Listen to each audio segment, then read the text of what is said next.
राजस्थान का बीकानेर जिला, और उसके भीतर बसा एक छोटा सा गांव नवलगढ़। दूर तक फैली तपती रेत, तेज लू के थपेड़े और आसमान से बरसती आग जैसी धूप। यहां की जिंदगी रेगिस्तान जैसी ही थी, सूखी, कठिन और बेमरहम।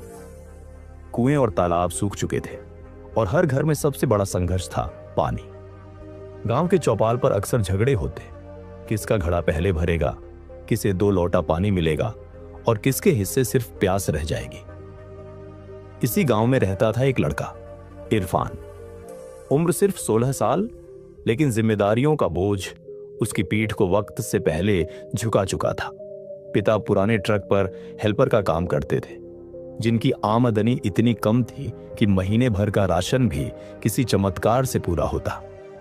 मां दूसरों के घर झाड़ू पोछा करती, तभी चूल्हे में आग जल पाती। उनका घर मिट्टी और टाट का बना हुआ था, छोटा सा कमरा जिसमें गर्मियों में छत से धूप झांकती और बरसात में पानी टपकता। इरफान की सुबह गांव के बाकी बच्चों जैसी नहीं थी। सुबह 4 बजे उठना, सिर पर खाली मटका रखना और 5 किलोमीटर दूर चल पड़ना। रास्ता ऐसा कि तपती रेत नंगे पैरों को जला देती, लेकिन पानी लाना जरूरी था। कई बार कुएं पर इतनी भीड़ होती कि घंटों लाइन में खड़ा रहना पड़ता, और जब तक घड़ा भरकर घर लौटता तब तक सूरज सिर पर चढ़ चुका होता। फिर मां का हाथ बटाना, छोटे भाई बहनों को तैयार करना और खुद किसी तरह स्कूल पहुंचना। उसके पास सिर्फ एक ही यूनिफॉर्म थी, फटी हुई, जिसे रोज रात को धोकर सुबह पहनना पड़ता। पैरों में टूटी चप्पलें जिनसे चलते हुए मिट्टी झांक जाती। क्लास में बच्चे अक्सर उसका मजाक उड़ाते, अरे देखो, ये गरीब इंजीनियर बनने चला है। कभी ताने, कभी हंसी, कभी अपमान, लेकिन इरफान इन सब से परे अपनी किताबों में डूबा रहता। उसके दिल में एक सपना था, कभी मैं अपने गांव का नाम रोशन करूंगा। यही सपना उसे टूटने नहीं देता था। उसकी सबसे बड़ी ताकत थे उसके अध्यापक शर्मा सर। एक दिन क्लास में उन्होंने कहा था, बच्चों, हालात इंसान को बदल देते हैं, लेकिन असली विजेता वही है जो हालात को बदल दे। ये शब्द सीधा इरफान की आत्मा में उतर गए। उस दिन से उसने ठान लिया कि चाहे रास्ता कितना भी कठिन क्यों ना हो, हालात को वह अपनी मेहनत से झुकाकर रहेगा। कुछ ही दिनों बाद गांव में विज्ञान प्रदर्शनी का ऐलान हुआ। खबर सुनते ही बच्चों के चेहरे चमक उठे, लेकिन इरफान का नाम आते ही सब हंस पड़े। तेरे पास न किताबें हैं न औजार, तू क्या मॉडल बनाएगा? हंसी उड़ती रही, मगर इरफान चुप रहा। उसने सोचा, जिनके पास कुछ नहीं होता उनके पास सोच होती है, और वही सबसे बड़ी ताकत है। उसने गांव गांव से कबाड़ इकट्ठा किया, पुराने पाइप, टूटी बाल्टियां, खाली बोतलें और अपनी बहन की खिलौना कार से निकाली छोटी सी मोटर। दिन रात मेहनत की, हाथों में छाले पड़ गए, लेकिन आखिरकार उसने बना डाला एक छोटा सा मॉडल। पानी बचाओ सिस्टम। इसमें पाइप से टपकता पानी टैंक में इकट्ठा होता और वहां से फिल्टर होकर खेती के लिए उपयोगी बनता। प्रदर्शनी के दिन बच्चों ने अपने अपने चमचमाते मॉडल लगाए, कहीं बिजली से चलने वाली कार, तो कहीं महंगे केमिकल्स वाले प्रयोग। भीड़ सब देख रही थी। और फिर आया इरफान का नंबर। उसका मॉडल भले ही साधारण दिख रहा था, लेकिन जब उसने समझाना शुरू किया, ये सिस्टम हमारे गांव जैसे इलाकों में हर बूंद बचा सकता है, तो पूरा हॉल चुप हो गया। जज ने पूछा, इतना शानदार आइडिया कहां से आया? इरफान ने सिर झुकाकर धीमे स्वर में कहा, यह मेरे गांव की जरूरत है, मैंने बस उसी से सोचा। उस पल उसके जीवन के अंधेरे में पहली बार उम्मीद की एक उजली किरण चमकी।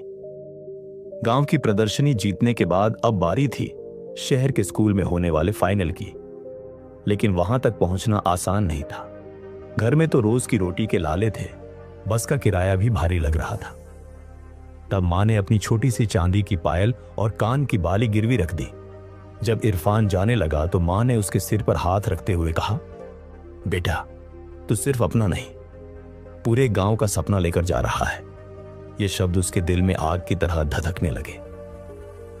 पहली बार जब वह शहर पहुंचा तो आंखें फटी की फटी रह गई। ऊंची ऊंची इमारतें, सजी धजी सड़कें, एसी से ठंडे हॉल और वहां इकट्ठा बड़े बड़े स्कूलों के बच्चे। सबके पास शानदार और महंगे मॉडल थे। किसी ने सोलर कार बनाई थी, किसी ने ड्रोन, किसी ने वाटर प्यूरिफिकेशन मशीन। सब अंग्रेजी में आत्मविश्वास से प्रेजेंटेशन दे रहे थे।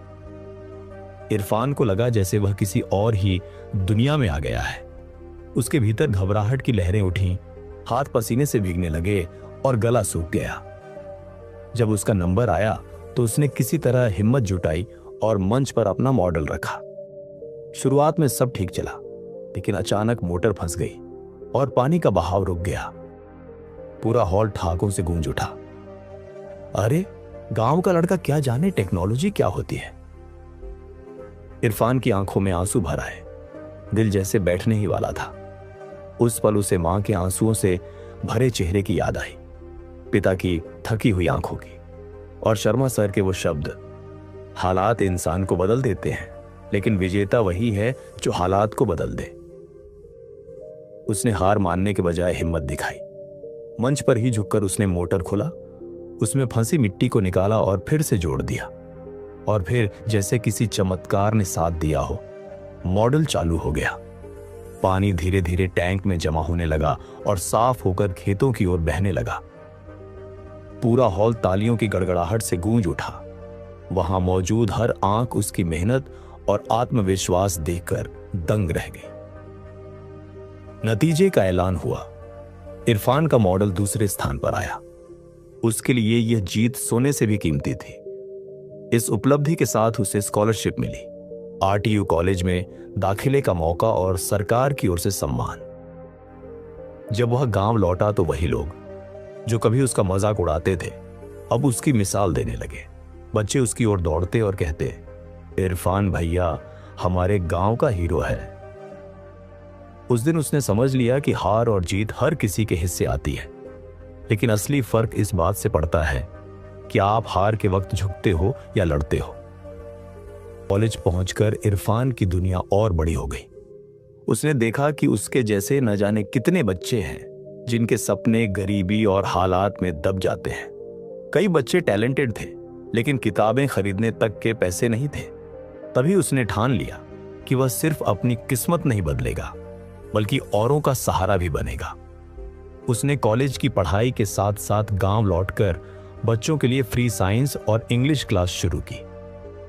शाम को लालटेन की रोशनी में बैठकर वह बच्चों को पढ़ाता, उन्हें समझाता कि सपनों को हालात से बड़ा बनाना है।